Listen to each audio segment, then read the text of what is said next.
Et nous recevons à présent Charlotte Boitiot. Bonjour Charlotte. Bonjour. Vous êtes rédactrice en chef adjointe du site Info Migrants. On va revenir avec vous sur la situation des migrants en Libye, pays de transit pour des milliers d'entre eux qui souhaitent rejoindre l'Europe. La Libye est très souvent pointée du doigt par les ONG pour ses exactions envers les exilés. Et vous avez choisi de nous montrer une image très choquante, celle d'un homme pendu à l'envers par les pieds qui est frappé par son tortionnaire. Oui, voilà, vous la voyez apparaître à l'écran. C'est une image assez insoutenable, celle du corps supplicié d'un migrant. Cette photo a été extraite d'une vidéo qui a été diffusée par le compte Twitter Refugees in Libya il y a quelques semaines, le 25 mars exactement. Donc Refugees in Libya, c'est un compte très sérieux avec qui nous, Info Migrants, parle régulièrement. C'est un compte qui relate le quotidien des exilés en Libye et surtout qui a une équipe d'observateurs sur place pour raconter ce quotidien. Donc Refugees in Libya a pu enquêter sur cet homme. Elle a pu vérifier son identité. Il s'appelle donc Gideon Samuel Harrison. C'est un Éthiopien et il a 28 ans. Donc, on ne passera évidemment pas la vidéo. Mais pendant les 20 secondes de cette vidéo, on voit le bourreau donc faire un simulacre d'exécution, pointer un revolver près de la tête de ce migrant et surtout asséner pendant les secondes suivantes plusieurs coups de pelle sur sa tête, sur son dos et sur ses épaules pendant que cette personne hurle de douleur. Est-ce qu'on sait où cette vidéo a été tournée ? Oui, alors Gideon serait retenu quelque part à Bani Walid. Alors Bani Walid, c'est une ville qui est au sud de Tripoli, à 200 km exactement, voilà, vous voyez à l'écran, et c'est une ville tristement célèbre pour être l'une des terribles étapes sur la route des migrants. Pourquoi ? Parce que dans cette ville de Bani Walid, il existe des dizaines de prisons secrètes, justement, gérées par des mafias. Qui a tourné, qui a diffusé cette vidéo à l'origine ? Alors justement, c'est le tortionnaire lui-même qui a diffusé cette vidéo pour faire pression sur la famille de la victime.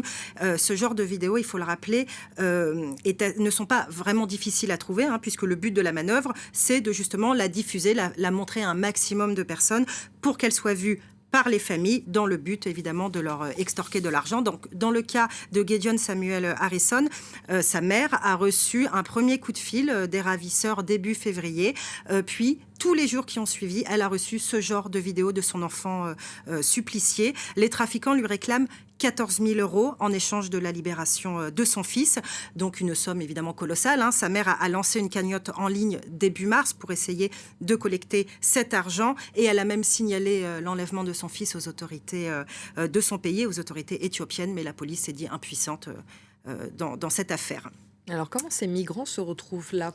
Oui, alors la majorité d'entre eux, en fait, sont interceptés en mer. Il faut rappeler que l'écrasante majorité des migrants qui vivent en Libye, qui survivent en Libye, essayent de rejoindre Lampedusa, essayent de rejoindre l'Italie. Mais souvent, ils sont interceptés au large de la Libye par les gardes-côtes libyens et ramenés de force en Libye. Et lorsqu'ils sont ramenés, ils sont automatiquement envoyés dans des centres de détention. Donc ça, c'est ce qui concerne la plus grande majorité d'entre eux. Il y a aussi ce qu'on appelle les arrestations arbitraires, c'est-à-dire des migrants qui sont arrêtés dans la rue, dans leur maison, sur leur lieu de travail, pendant qu'ils se promènent, tout simplement parce qu'ils ont la peau noire. Est-ce qu'on sait qui sont les tortionnaires ?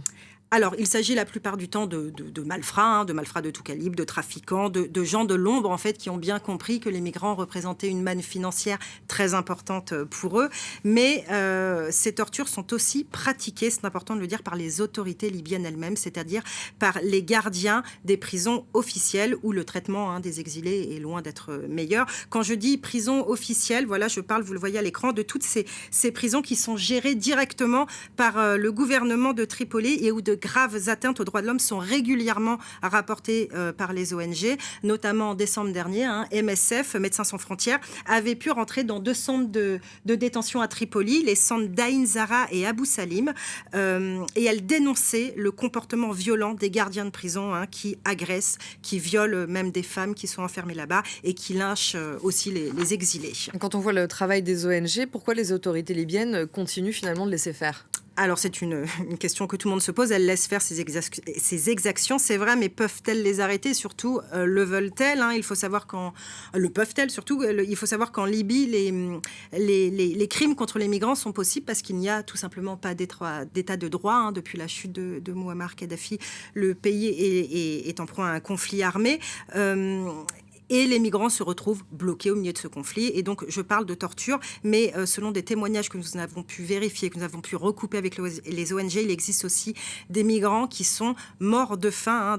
Voilà, vous voyez les corps émaciés de ces migrants. On voit notamment cette photo aussi qui est assez... qui est terrible, des corps émaciés. Il y a des migrants qui sont morts de faim et qui ont même été exécutés dans ces geôles libyennes.